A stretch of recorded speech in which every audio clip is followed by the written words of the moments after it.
Le monde sportif est en deuil ce matin, le monde de la télé aussi, après l'accident d'hélicoptère survenu en Argentine. Tous participaient au tournage de l'émission Dropped pour TF1. Bonjour Jean-Marc Morandini. Bonjour Thomas. Merci de nous avoir rejoints ce matin en direct. On n'avait quasiment pas entendu parler de cette émission Dropped. Qu'est-ce qu'ils faisaient tous là-bas ? Alors c'est vrai que c'était une émission qui était plutôt confidentielle. C'est une émission qui devait arriver cet été sur TF1.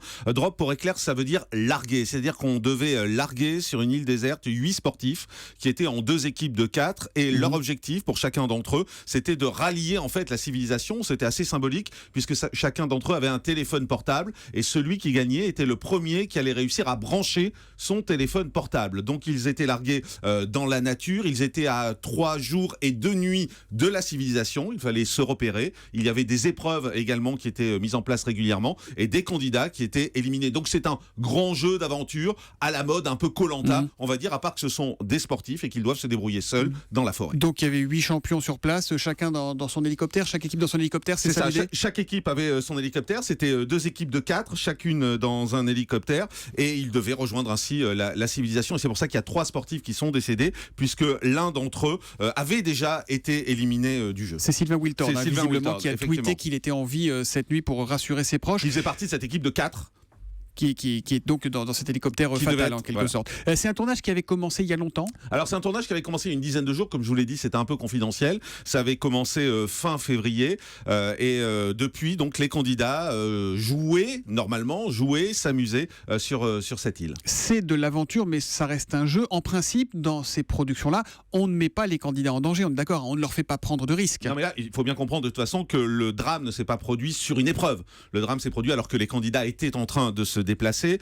Ce sont 2 hélicoptères, on le rappelle, qui se sont heurtés. Aujourd'hui, d'ailleurs, en Argentine, on se pose beaucoup de questions sur l'état de ces hélicoptères. Il y a beaucoup de questions qui sont en train d'apparaître ce matin dans la presse pour savoir si ces hélicoptères étaient bien en état de voler ou si c'était de vieux hélicoptères. Donc, c'est compliqué là-dessus de dire que c'est le jeu qui les a tués. Bien évidemment, ils jouaient, mais ce sont ces hélicoptères qui se sont crashés, qui se seraient touchés tous les 2 au décollage. Comment on réagit du côté de TF1 ce matin ? C'est un coup très très dur, humainement et aussi pour la maison. C'est un drame, bien évidemment. Tout le monde est sous le choc du côté de TF1. On va voir ce matin sans doute la chaîne qui va s'exprimer. Il y a eu une cellule de crise toute la nuit du côté de TF1 pour gérer ce drame. Et puis, il faut dire un mot également d'ALP, qui est la société de production qui produisait cette émission. Parce qu'il y a eu un précédent. Voilà, c'est la société qui produisait Koh-Lanta. Et on se souvient du drame en 2013 du côté de Koh-Lanta avec ces 2 morts finalement. Il y avait quoi ? C'était la mort d'un candidat et le médecin qui s'était suicidé après, c'est ça ? Exactement, la mort d'un candidat lors d'une épreuve, cette fois. Donc on était dans une situation un peu différente. Le candidat était mort sur la plage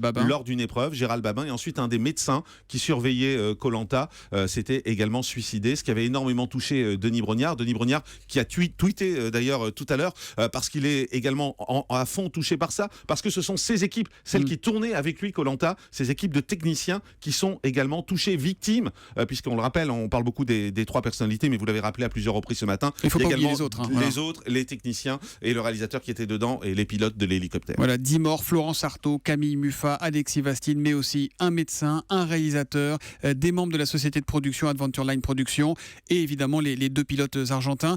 C'est un drame qui va peser lourd pour TF1 quand même. Alors, d'une part, ça va peser lourd. Je pense qu'il est inimaginable de penser que l'émission va se poursuivre. Voilà, je pense que pour l'instant, elle est suspendue. C'est ce que dit le communiqué officiel qu'on a reçu cette nuit. Mais bien évidemment, l'émission ne pourra pas se poursuivre comme Koh-Lanta avait été arrêté. Je pense que l'émission d'ailleurs ne reviendra jamais sur les antennes. Franchement, c'est totalement impossible et ça va peser lourd parce que c'est une émission qui devait être diffusée tout l'été. Si on est purement froid et purement statistique, ça va faire des trous également dans la grille de TF1 pendant cet été et c'est lourd du point de vue économique. TF1 va devoir fabriquer d'autres émissions, mais ce matin on est vraiment sous le choc. On est bien loin de tout ça et de ces considérations qui viendront au fur et à mesure. Et on reviendra longuement sur ce drame dans le grand direct des médias. Édition spéciale consacrée à ce drame entre 9h et 10h et ensuite toutes les heures à 10h et à 11h on fera un point complet sur la situation et sur les dernières infos qui vont nous parvenir. Merci Jean-Marc Morandini d'être venu en direct ce matin dans la matinale et à tout à l'heure donc sur Europe 1.